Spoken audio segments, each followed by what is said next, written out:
Alas, National 5, we have come to the end of lockdown 2.0 and we are heading back to school very, very soon. And for most of us, it will be next week.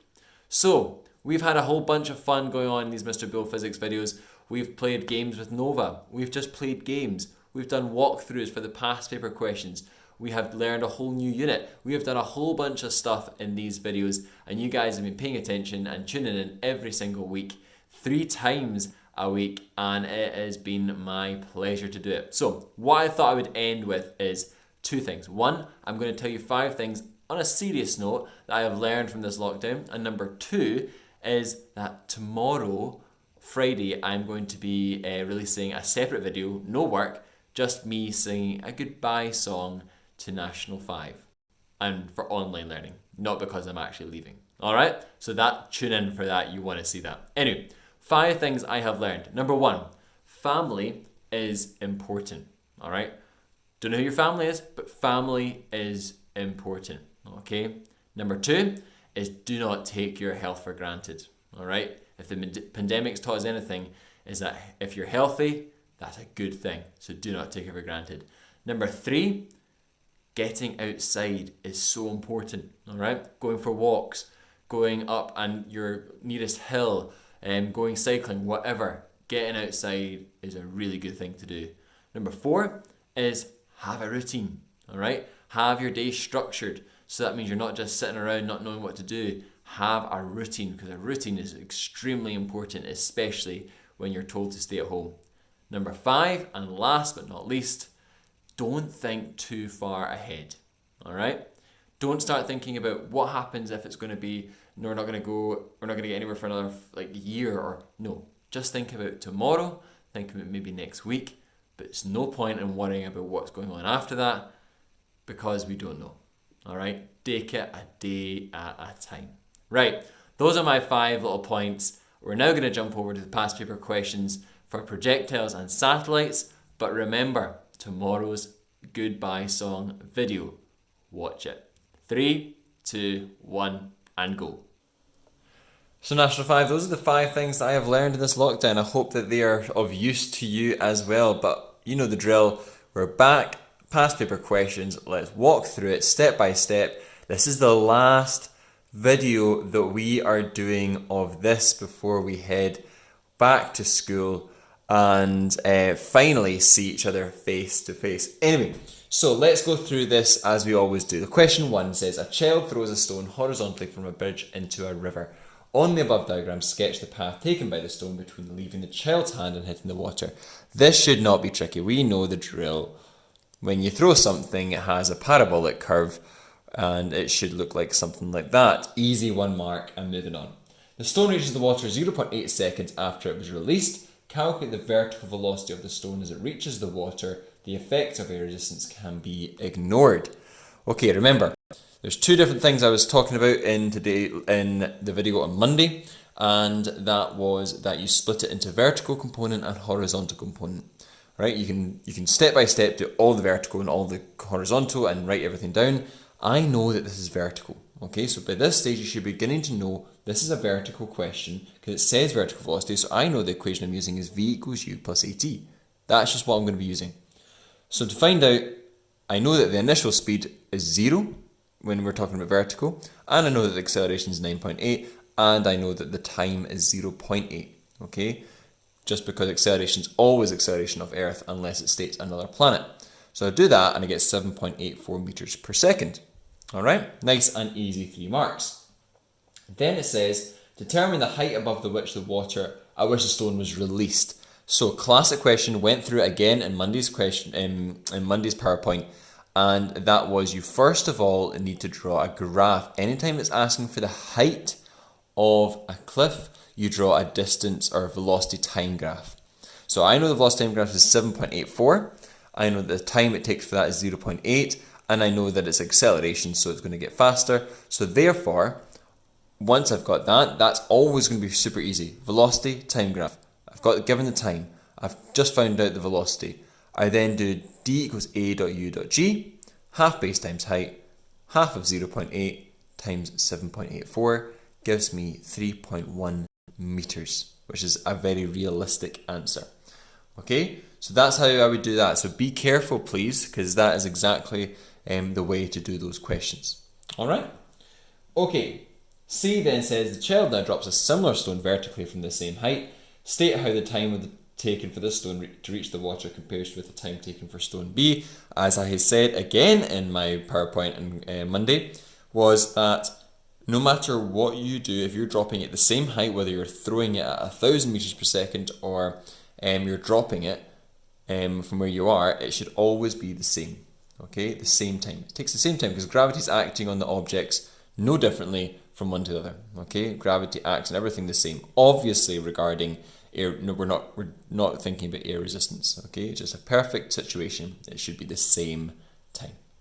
Right, that was question 1. A kind of standard projectiles question. Question 2 was a kind of going back to forces. So let's go through number 2 now, and I'll move this up. So it says here, the Soyuz spacecraft is used to transport astronauts from the International Space Station to Earth. The spacecraft contains 3 parts, and it has a wee table there. When the spacecraft leaves the ISS, the 3 parts are launched together. The propulsion module produces a force of 1430 newtons. Calculate the acceleration.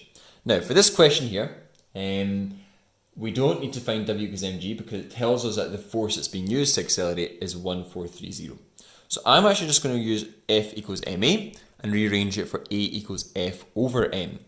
Now, the only thing I will need to do is calculate the total mass, okay, which is in the table there. Adding everything together gives me the total mass, and therefore I would be doing 1430, which is the unbalanced force, divided by the total mass, which is 7150. So that's a mark, that's a mark, that's a mark, and then you get 0.2 meters per second squared. That's your final mark. Okay, so 4 marks for that question, a fairly straightforward one, I would like to think. So then it says B, during the flight, the orbital module and the instrumentation/propulsion module are jettisoned. Instead of returning to Earth, they burn up in the atmosphere at a very high temperature. Explain why these modules burn up on re-entry. Well, due to the force of friction on the surface of the modules causes heat energy to be produced.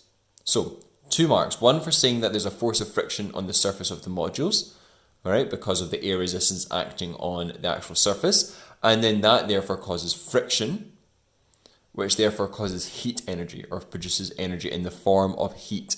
Okay, so that's what B would be. 2 marks for force of friction and then producing heat energy. All right, okay, and then last one on this page asks, after the descent module has re-entered the atmosphere, its speed has dramatically reduced. 4 parachutes are used to slow the module's rate of descent. Explain in terms of forces how the parachutes reduce the speed of the module. So how I would say this is that parachutes reduce speed by the upward force from the air resistance acting on them, producing an unbalanced force upward. Okay, lots of things there. Let's just go into it. Parachutes reduce speed by the upward force of the air resistance. So as soon as they open, air resistance will be increased, okay, because there's more surface area.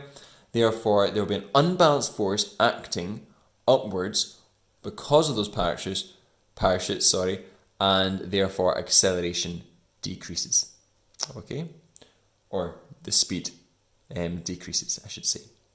All right, so those are your 2 marks for that. All right, some 2 difficult questions there. Hopefully you can have an understanding of what I've written there and think it's correct, because it is. So let's move on now to number 2, and that's me going to have to switch over the pages. So let me just do this, and there we go. So this one here says calculate the force produced by the engines when it says just before touchdown, small engines fire on the bottom of the module, slowing it down further. The work done by the engines is 8 times 10 to the 4 joules over a distance of 5 meters. So very simply, we should know that there's energy, force, and distance here. So I'm going to use EW equals FD. So rearranging that, F equals EW over D, 80,000 divided by 5. Okay, it's just the numbers that are in the question. There's nothing tricky here. It's 16,000 newtons. That's all it is. Okay, so that's the question, or the answer to the question 2. But for D was a little bit trickier. Okay, so D says, and there's a lot here, the ISS orbits with an altitude of between 3.3 times 10 to the 5 meters and 4.35 times 10 to the 5 meters above the surface of the Earth. Then it gives you an equation and it gives you a whole bunch of information regarding that equation. This is the equation here. Okay? And it basically asks you calculate the orbital period of the ISS when it is orbiting at an altitude of 3.3 times 10 to the 5 meters. So it's 3 marks. Basically, it's an equation you've never seen before, but you're just subbing in answers, or you're just subbing in numbers, okay, to get the answer. So 2 pi is going to be 2 pi. R, as it says in the question, because you need to read the question, is the radius of the Earth and the altitude above the surface of the Earth. So I'm going to need to find a total distance. So that's going to be 6.4 times 10 to the 6 plus the desired height that is above, which is 3.3 times 10 to the 5. I add that together and I get 6.73 times 10 to the 6 meters, which I've written in there. I did a wee mistake. So 6.73 times 10 to the 6. And then the velocity is also given in the question, which is 7.7 times 10 to the power of 3. So I just put the numbers in and I should get an orbital period of 5.49 times 10 to the 3 seconds, because orbital period is measured in seconds. So it's just an equation, put the numbers in, making sure you've done all that is asked, and that should be that. Okay? Not too tricky. Number 2 though, says state whether the orbital period of the ISS in its highest orbit will be less than, the same as, or greater than the orbital period calculated in D part 1. So basically what we're saying here is that what happens if I was to increase this number to the 4 point whatever altitude. Okay, so if I was to increase that number, then that would obviously be a bigger number. If the bigger number was on top, okay, so this number is now much bigger, then that means my time is going to get bigger, because a bigger number divided by a small number, or the same number, is going to get a big number. Okay, so time, or the orbital period, is greater than. Okay, so it should be a bigger time. All right, okay. Then we have number 3, which says explain in terms of horizontal velocity and weight how the ISS remains in orbit around the Earth. This is a classic question. It's a difficult question, but there's 2 things you must always know. Okay, so it says the ISS is constantly falling to Earth due to a constant acceleration acting downwards. That's your first mark. You always know that when something is in orbit, it's constantly falling towards the Earth due to the constant acceleration acting downwards towards the centre of the Earth. Okay, so that's always your first mark, not floating. This is exactly the mark I'm looking for. Number 2, however, due to the high enough horizontal velocity, the ISS remains in orbit. So we've got a high enough horizontal velocity, so it's going fast enough to never actually fall towards the Earth. Okay, so 2 things. Constantly falling to the Earth due to a constant acceleration, but never reaching the Earth because it has a great enough horizontal velocity. And that would give you the 2 marks. Good. That is question 2. Question 2 done. Right, that was 70 marks. That's a lot of marks. Number 3 is nice and straightforward. All right. So for number 3, here we go. It says, during another part of the competition, the cyclist and bike travel horizontally at 6 meters per second off a ledge as shown. On the diagram above, sketch the path taken by the cyclist. We've done this one before. We know that it's just going to be doing something like that. Probably not quite like that. It'd probably be more like a wee shorter one. But you need to get the curve showing that it's going horizontal and it's also falling. Then number 2, nice and easy, says the cyclist and bike reach the ground at 0.4 seconds after leaving the ledge. Calculate the vertical velocity of the cyclist and bike as they reach the ground. So to do this, it's just the same as the first question. V equals U plus AT, because we're finding vertical velocity. I know that this is the vertical velocity here. And it's 0 because it's got no initial vertical speed.